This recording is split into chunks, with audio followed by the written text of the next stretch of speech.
y'all remember that Nissan that I diagnosed with the magnetic retarder. I'll put the link in the description.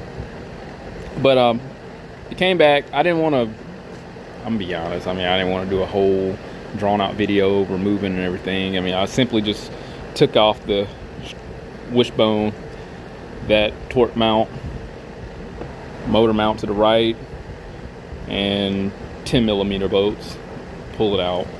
That's it. It took about, if you don't have any experience, probably take an hour, but it took me like 35 minutes. Let me show you what I found out. So remember, there was no feedback going to the PCM to recognize that the circuit had good continuity. How about the connector was a little loose the whole time? I pulled it out, did a resistance test, and they're both making 10 ohms. I'm going to show you that, but that was the problem the whole time. I don't know. I didn't know. I didn't think that was going to be like that, but I did have some sort of doubt, like, okay, what if a wire's broken? But you wouldn't have known until you pull it all the way out. I could have pulled this bolt out here, pulled it back, and saw that the connector wasn't 100% plugged in, plugged it back in, and been fine. Didn't know. Did not know. Let me show you the resistance value, then we'll go ahead and replace this thing, get it back in there, and see that this check engine light's going to be off. Let's get a meter here. Right there. Let's get this up here. I did clean this off. It didn't look this good.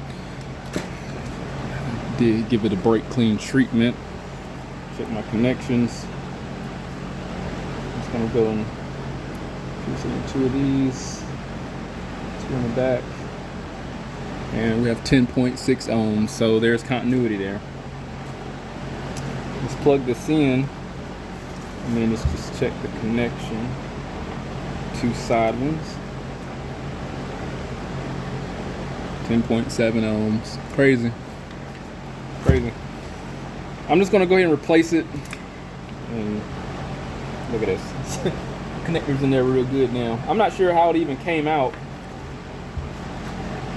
Unless somebody was back there.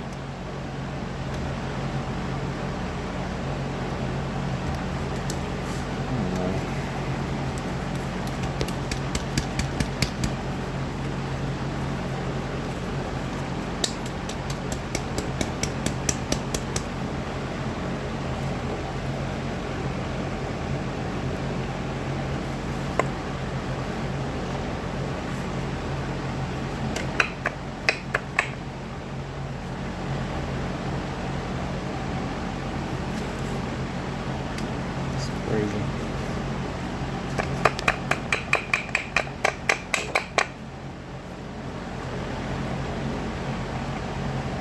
It came with some tools I can put in there, but I'm just gonna try this method first.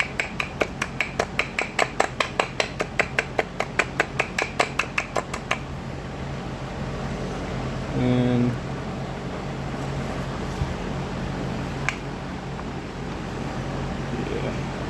it want to work, but it's not.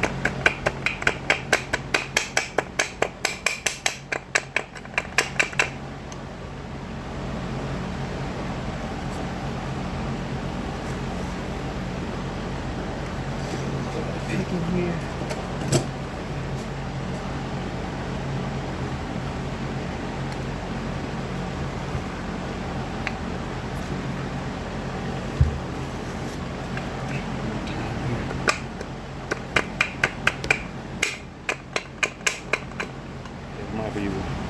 Slide the paper in there. It's supposed to be at 12 o'clock.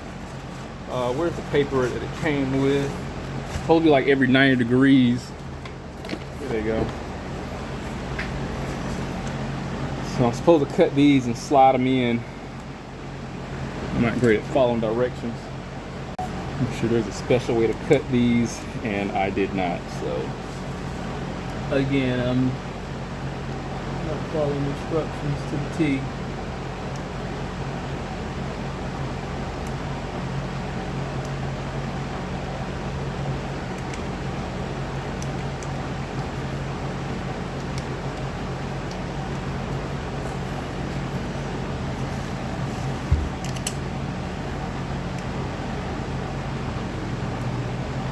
Felt a little bit of resistance there.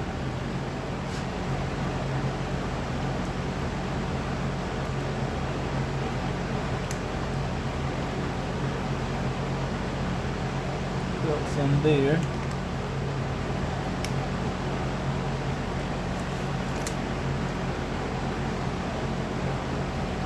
Slide this all the way over.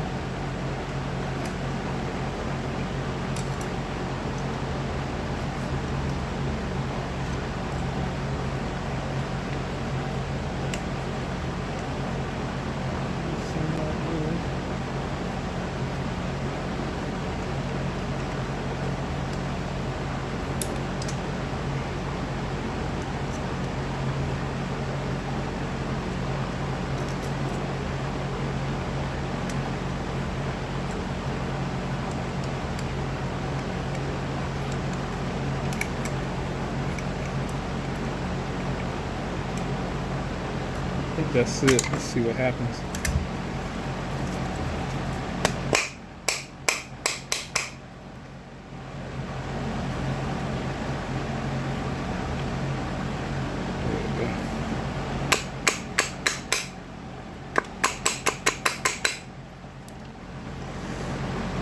Come out. Once I didn't get them all the way in there and it slid out.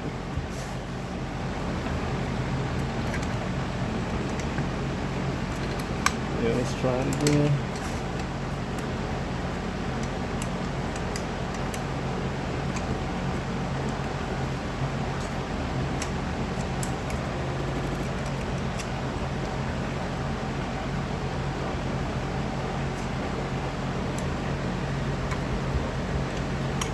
This one. There we go. Come on. All right there. I must be missing one if there's 4. Oh, there you go. Okay. Hopefully I was able to see that.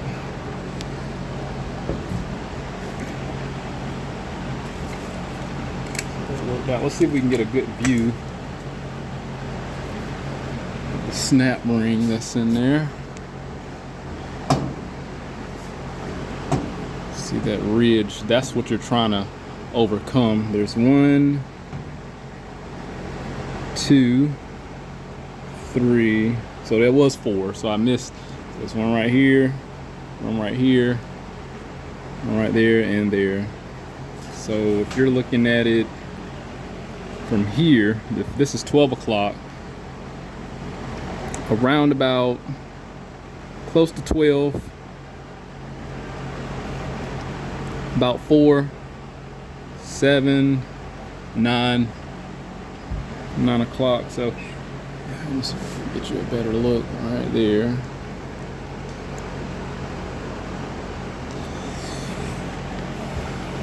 All right, let's pop the new one in.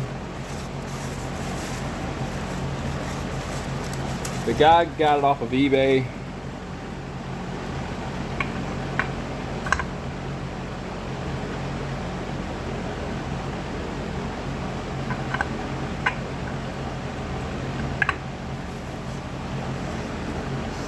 In those notches.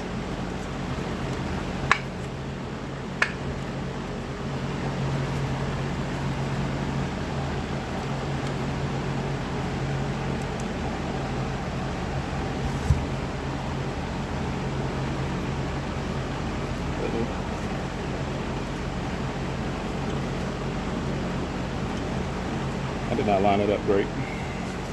Good job, man.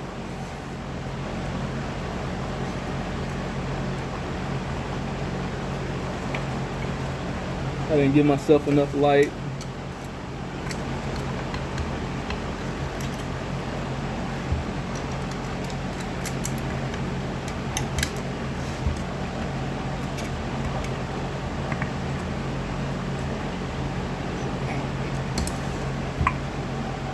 So I need to get those holes lined up here.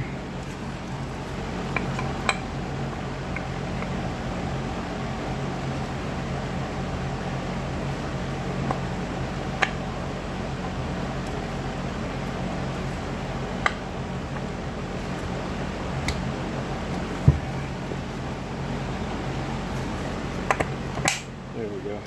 Locked in place. I'm gonna take this wire, go back in the same spot.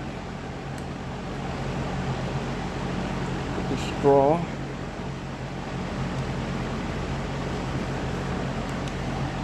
In here.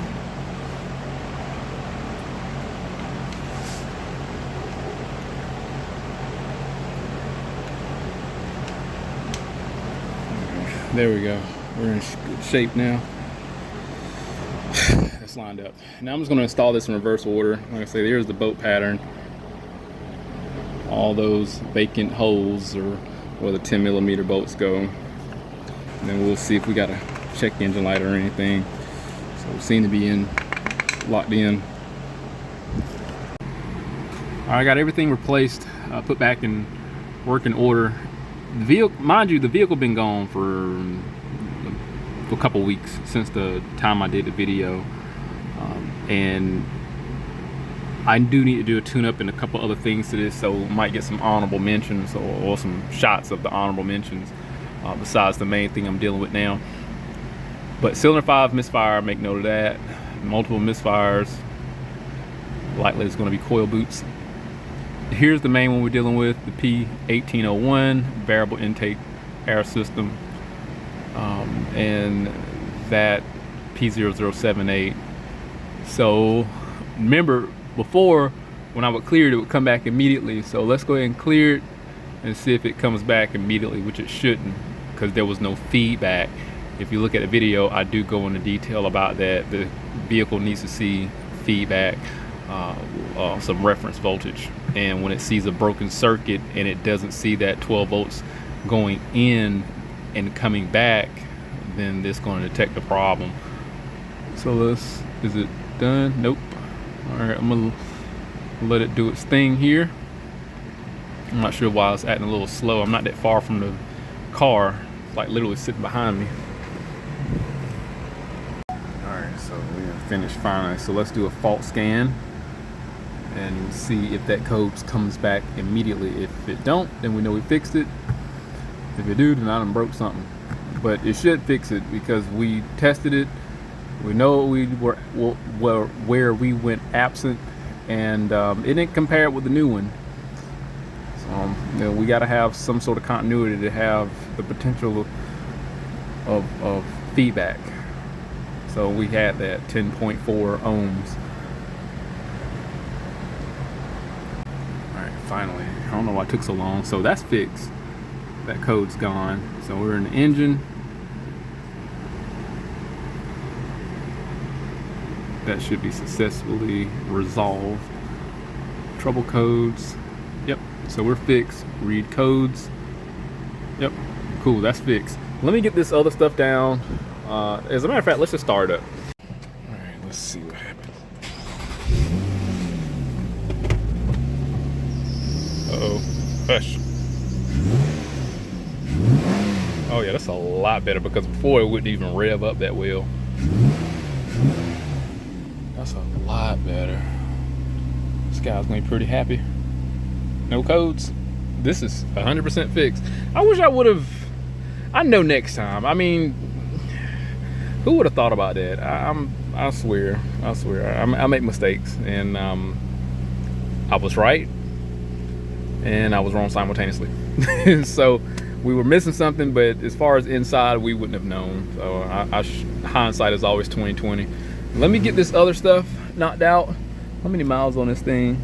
It was 191,000. Oh yeah, it didn't do this before. It would not rev up that good. All right, let me get this tune-up stuff knocked out, and if I find something, I'll let you know.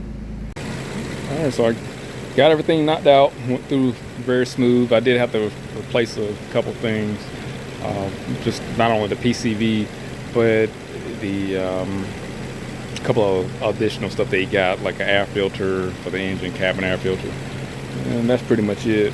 So we did the coil boots, air filter, PCV, and I replaced the PCV hose because that was ruptured. This is what it looks like. It had a really pretty bad nick in it. She's good now. I'm surprised I didn't throw any lean codes. Oh, the misfire It was on cylinder 5. He evidently had like a coolant leak at some point in time, because this was number 5, and there's a hairline fracture up on the side here, right there. So it did have a little bit of arcing, just on that side too. So it did have a little bit of arcing going on.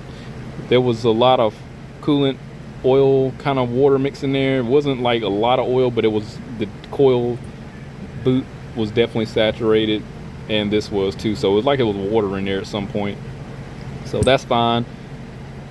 As far as the magnetic retarder, lesson learned. I mean, I just need to be a little bit more observant. I wish I would have went the extra mile, and it was kind of like in the back of my mind. I didn't think much of it. That was my fault. So I could have, this didn't technically need to be replaced, but it's replaced now. So hopefully somebody learns something from my mistake. Other than that, I'm gonna let this thing go on about this business. And again, I'm gonna put the link with the last video when we diagnosed this with the description. So just look for that. But if anything happened with this vehicle, I'll definitely update. Hit that link, subscribe to the channel, stay informed how the original one works. See you next one.